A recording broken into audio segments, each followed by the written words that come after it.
What answer do you need to hear right now na hindi sinasabi sa inyo ng inyong special someone? I need to choose one out of the 5 cards that you're seeing here sa screen. Okay? For those who chose, card number 1, if I follow you, I could lose everything. Walang tiwala sa'yo yung tao niyo.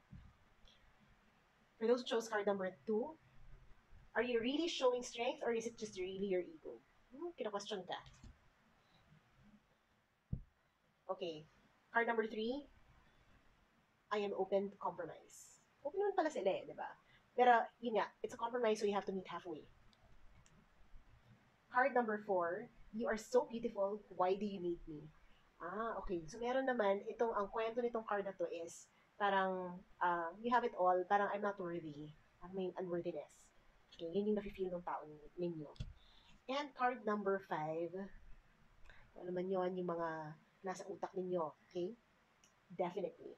So, I don't know if it's a good thing or if it's a bad thing for you. Okay? But I hope those answers helped you sa pag-move forward and pag-plan sa kung ano man ang mga stuff that you have. Alright?